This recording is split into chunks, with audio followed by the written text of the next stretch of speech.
Hello friends, welcome to my channel sign UPPSC. Friends, आज हम वैदिक संस्कृति के बारे में डिस्कस करेंगे। ठीक है, तो फ्रेंड्स आपको बता दें कि अगर आप भी जो है यूपी ट्रिपल एस सी पर 2023 का एग्ज़ाम देने जा रहे हैं तो आपके लिए ये क्लास बहुत ही इंपॉर्टेंट होगी। इसके अलावा आप कोई भी वनडे एग्ज़ाम जैसे एसएससी बैंकिंग, यूपीएसआई कोई भी एग्ज़ाम देने जा रहे हैं या ठीक है वीडियो, वीपीओ, लेखपाल एक्सेट्रा, ठीक है, तो आपके लिए वीडियो क्लासेस बहुत इंपॉर्टेंट होंगी क्योंकि आपको पता है कि घटना चक्र कितनी डिमांडिंग बुक है। ठीक है, और अगर आप घटना चक्र पूरा कवर कर लेते हैं तो आपका कॉन्फिडेंस बहुत हाई हो जाता है। ठीक है, चलिए स्टार्ट करते हैं। पहला है, इसमें पहला पॉइंट दिया है, सिंधु सभ्यता के पश्चात वैदिक संस्कृति का विकास हुआ था। वैदिक काल का विभाजन दो भागों में किया जाता है। इम्पॉर्टेंट है, अब ये याद रखिएगा, विभाजन जो है ये दो भागों में किया जाता है। तो पहला जो है ऋग्वैदिक काल जो कि 1500 से 1000 ईसा पूर्व माना जाता है, और उत्तर वैदिक काल जो है वो 1000 से 600 ईसा पूर्व माना जाता है। तो यही आपका सर्वमान्य काल है, याद रखिएगा। यहाँ से आपको 2 पॉइंट यहाँ पे ये हो गया, याद रखना है। जहाँ भी इम्पोर्टेंट पॉइंट होंगे वो आपको बता दिए जाएंगे। ठीक है, जहाँ से क्वेश्चन बार बार आते हैं। चलिए आगे देखते हैं। ऋग्वैदिक काल जो है ये आपका 1500 से 1000 ईसा पूर्व माना जाता है। तो आइए इसमें पहला पॉइंट देख लेते हैं। वैदिक संस्कृति को मानने वाले को क्या कहते हैं? आर्य कहते हैं। जो वैदिक संस्कृति को मानते हैं उनको आर्य कहते हैं। आर्य शब्द जो है वो संस्कृत भाषा का शब्द है जिसका शाब्दिक अर्थ क्या होता है? श्रेष्ठ या कुलीन होता है। ये क्वेश्चन पूछा गया है कई बार। ठीक है, वैदिक संस्कृति जो थी वो ग्रामीण संस्कृति थी। इंपॉर्टेंट पॉइंट ये याद रखिएगा, हड़प्पा सभ्यता नगरीय थी लेकिन वैदिक संस्कृति ग्रामीण थी। आर्य की भाषा जो है वो संस्कृत थी। चारों वेदों को सम्मिलित रूप से क्या कहते हैं? संहिता कहते हैं। इम्पॉर्टेंट है। वेदों में सर्वाधिक महत्वपूर्ण प्राचीन ऋग्वेद है। ठीक है, देखिए यहाँ पे इम्पोर्टेंट पॉइंट है नेक्स्ट, ये ऋग्वेद, यजुर्वेद और सामवेद को वेद त्रयी कहा जाता है। ठीक है, क्वेश्चन कई बार पूछा गया है। ठीक है, वेद त्रयी में आपका कौन सा वेद शामिल नहीं है? अथर्ववेद शामिल नहीं है। तो वेद त्रयी किसको कहते हैं? ऋग्वेद, यजुर्वेद और सामवेद को वेद त्रयी कहते हैं। ठीक है, वर्ण शब्द का सर्वप्रथम उल्लेख किस वेद में मिलता है? तो ऋग्वेद में मिलता है। ठीक है, ऋग्वेद में वर्ण शब्द जो है वो रंग के अर्थ में तथा कहीं कहीं व्यवसाय के चयन के अर्थ में भी प्रयुक्त हुआ है। ठीक है, तो वर्ण का यहाँ पे 2 मतलब हो गया। एक तो आपका क्या है, वर्ण का मतलब आपका रंग हो गया, और एक क्या हो गया? व्यवसाय हो गया। ठीक है, नेक्स्ट पॉइंट है, ऋग्वेद के 10वें मंडल के पुरुष सूक्त में सर्वप्रथम शूद्र शब्द मिलता है। ठीक, शूद्र शब्द का सर्वप्रथम उल्लेख कहाँ है? तो ऋग्वेद के 10वें मंडल के पुरुष सूक्त में शूद्र शब्द का सर्वप्रथम उल्लेख है। नेक्स्ट पॉइंट है, यहाँ चारों वर्णों की उत्पत्ति एक विराट पुरुष के विभिन्न अंगों से बताई गई है। ठीक, चलिए आगे देखते हैं। ऋग्वेद में ईश्वर महिमा मतलब देवताओं की स्तुति। यजुर्वेद में कर्मकांड, सामवेद में संगीत का विस्तृत उल्लेख है। ऋग्वेद में 10 मंडल हैं। ऋग्वेद में कुल 1028 सूक्त और 10,552 ऋचाएं हैं।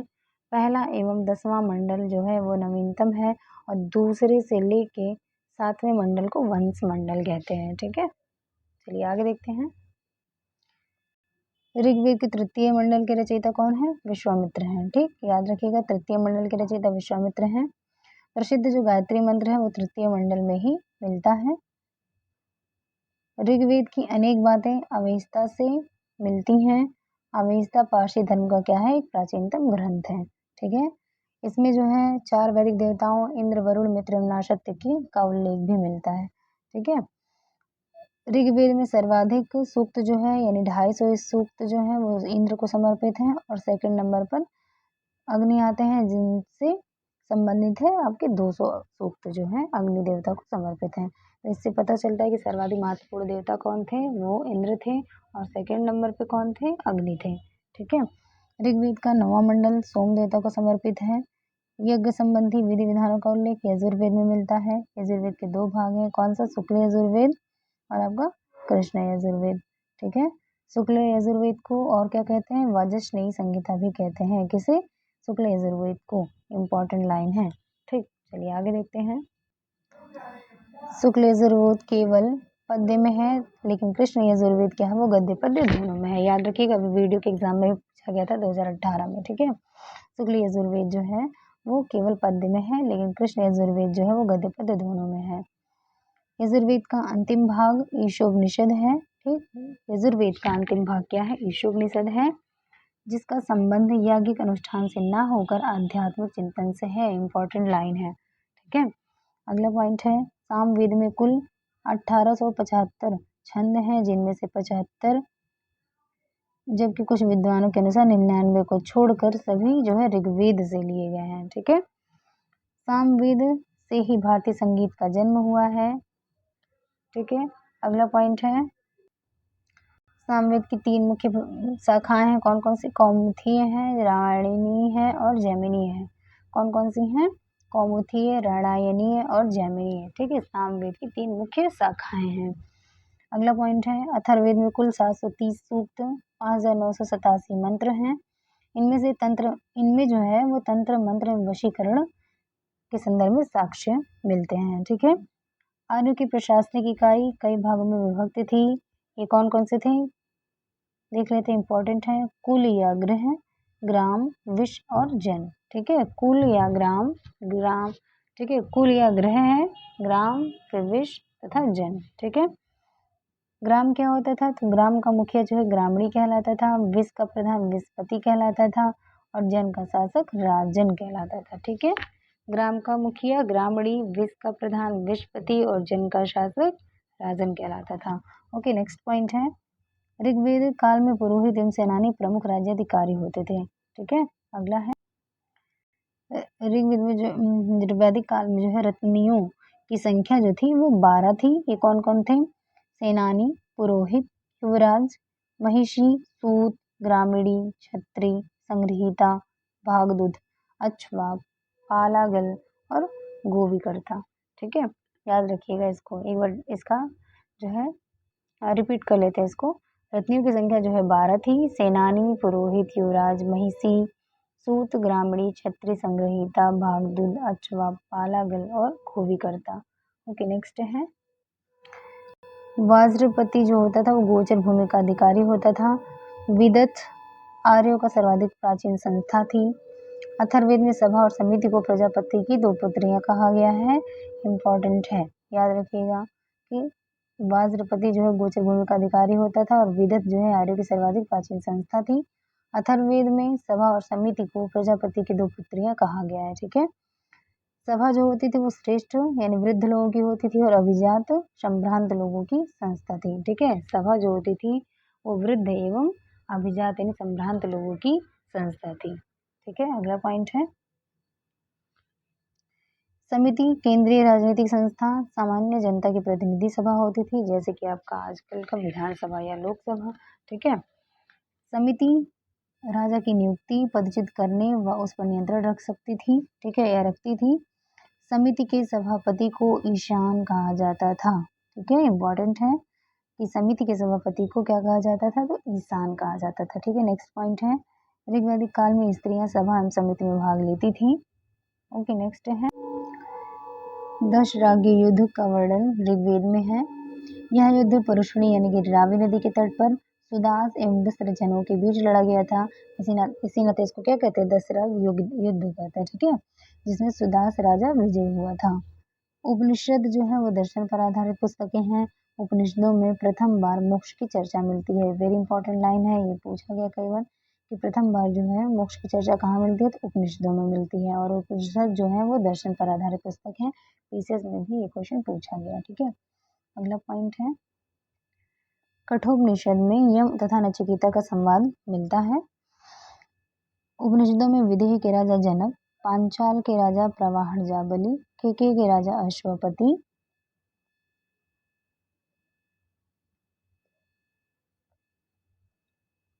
और काशी के राजा अजातशत्रु का उल्लेख मिलता है। ठीक है, अगला पॉइंट है, ऋग्वेद में सर्वाधिक बार उल्लेख सिंधु नदी का हुआ है। सरस्वती ऋग्वैदिक आर्यों की सर्वाधिक पवित्र नदी थी। देखिए, सिंधु नदी का सर्वाधिक बार उल्लेख तो हुआ है, लेकिन सबसे पवित्र नदी जो है वो सरस्वती नदी थी, तो ये इसमें कंफ्यूज मत होइएगा। ठीक है, सरस्वती नदी को क्या कहते थे? तो सरस्वती नदी को मातेतमा, देवीतमा और नदीतमा कहा गया है। ठीक है, मातेतमा माने माताओं में श्रेष्ठ, देवीतमा माने देवियों में श्रेष्ठ और नदीतमा माने नदियों में श्रेष्ठ। ठीक है, चलिए अगला पॉइंट है, आश्रम व्यवस्था आश्रम व्यवस्था क्या थी? ब्रह्मचर्य, गृहस्थ और वानप्रस्थ एवं संन्यास। ठीक है, इसे ही आश्रम व्यवस्था कहते थे, का प्रचलन जो है उत्तर वैदिक काल में हुआ था। ओके, आगे है छांदोग्य उपनिषद में केवल 3 आश्रमों का उल्लेख है, जबकि जाबाल उपनिषद में सर्वप्रथम 4 आश्रमों का उल्लेख मिलता है। वेरी वेरी इंपॉर्टेंट लाइन है। ये 3 आश्रमों का उल्लेख किस में मिलता है? तो छांदोग्य उपनिषद में मिलता है। ठीक है, छांदोग्य उपनिषद में 3 आश्रमों का उल्लेख मिलता है, जबकि जाबाल उपनिषद में सर्वप्रथम 4 आश्रमों का उल्लेख मिलता है। 4 आश्रम मीन्स ब्रह्मचर्य, गृहस्थ, वानप्रस्थ एवं संन्यास। ठीक है, जिसका प्रचलन कहाँ कब हुआ था? तो उत्तर वैदिक काल में हुआ था। ओके, अभी हमने ऊपर पढ़ा। आगे है नैतिक व्यवस्था का प्रधान होने के कारण वरुण को ऋतस्य गोपा कहा गया है। ठीक है, ये क्योंकि ऋतु के कर्ता धर्ता थे, यानी जो है कौन सा मौसम कब लाना है। ठीक है, तो ये ऋतस्य गोपा कहलाते थे। नैतिक व्यवस्था का प्रधान होने के कारण इन्हें ऋतस्य गोपा कहा जाता था। बृहस्पति को वैदिक देवताओं का पुरोहित माना गया है। वैदिक साहित्य में कई ऐसी विदुषी स्त्रियों का उल्लेख मिलता है जिन्होंने वेद मंत्रों की रचना की थी। ठीक है, कौन कौन सी स्त्रियां थी वे? तो ये थी आपकी अपाला, घोषा, विश्ववारा, लोपामुद्रा।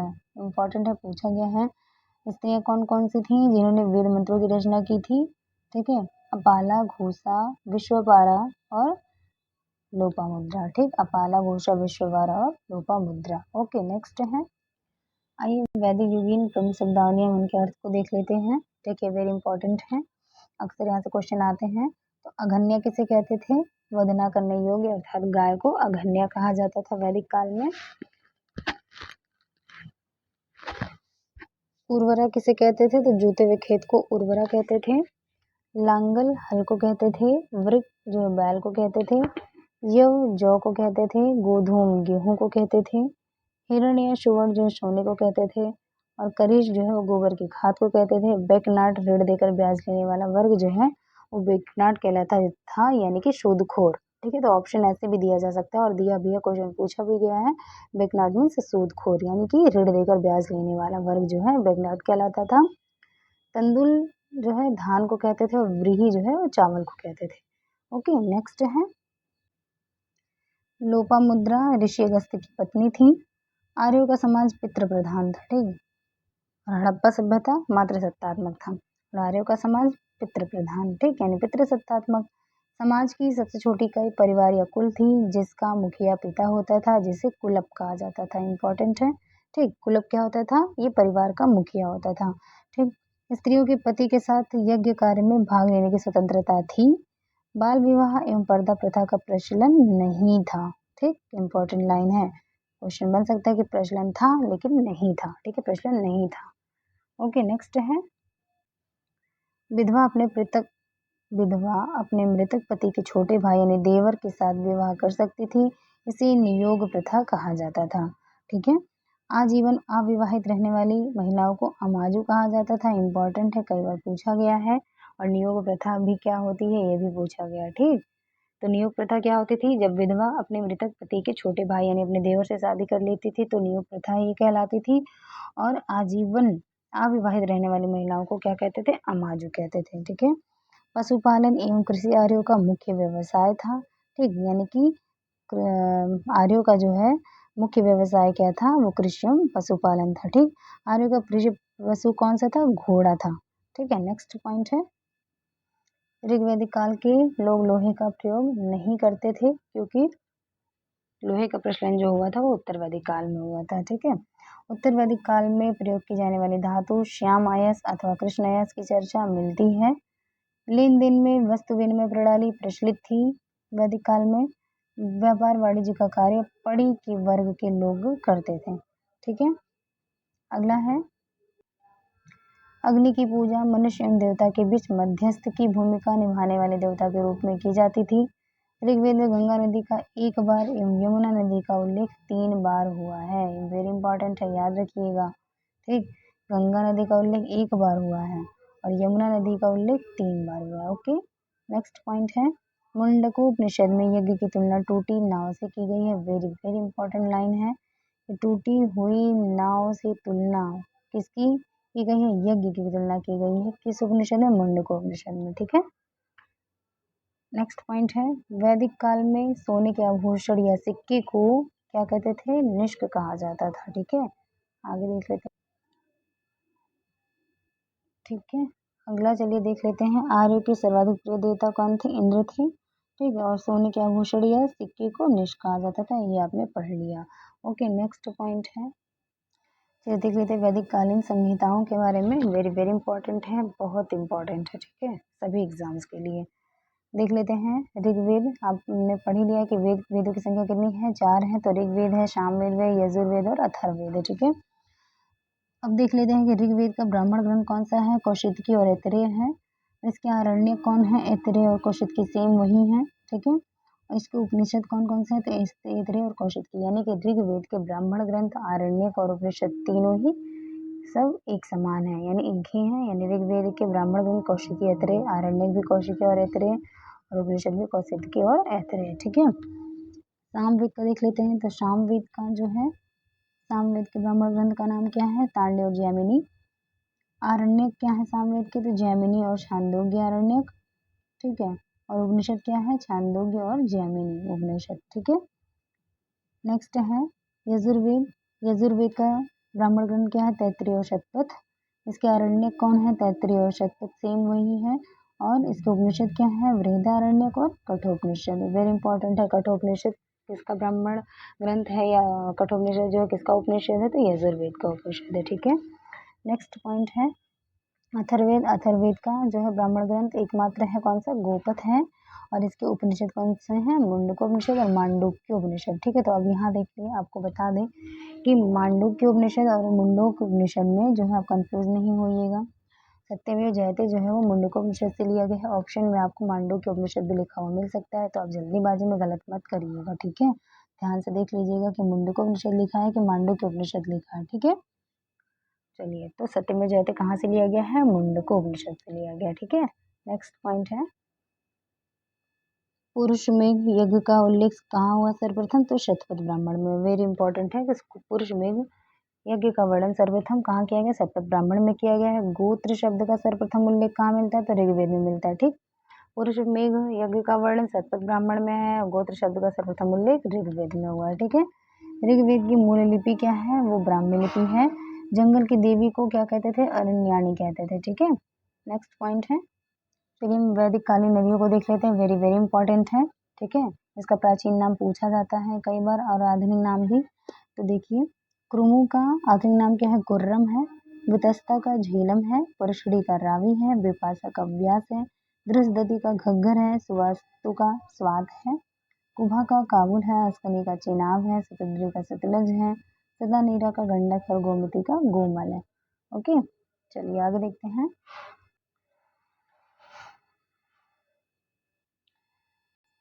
आइए ऋग्वैदिक कालीन देवताओं के बारे में देख लेते हैं कि किस देवता का संबंध किससे था। तो इंद्र का संबंध जो है, इंद्र को युद्ध का नेता एवं वर्षा का देवता कहा जाता था। अग्नि को जो है देवता मनुष्य के बीच मध्यस्थ की भूमिका के रूप में जाना जाता था। वरुण को आकाश, पृथ्वी एवं सूर्य का निर्माता, समुद्र का देवता, जगत का नियंता, देवताओं का पोषक एवं ऋतु का नियामक, सत्य का प्रतीक, ऋतु परिवर्तन एवं दिन रात का कर्ता जो है वरुण देवता को माना जाता था। ओके, नेक्स्ट है देव। देव किसको कहते थे? आकाश का देवता कहते थे देव को, ठीक है। सोम को वनस्पति का देवता मानते थे। उषा को प्रगति एवं उत्थान की देवी के रूप में जानते थे। अश्विन को विपत्तियों को हरने वाले देवता के रूप में जाना जाता था। पूषण को पशु का देवता के रूप में जाना जाता था। विष्णु को विश्व के संरक्षक एवं पालनकर्ता के रूप में जाना जाता था। मरुत को आंधी और तूफान का देवता जाना जाता था। और रुद्र को आसुरी शक्तियों का दमन करने वाले देवता के रूप में जाना जाता था, ठीक है। तो आई होप फ्रेंड्स आपको क्लास अच्छी लगी होगी।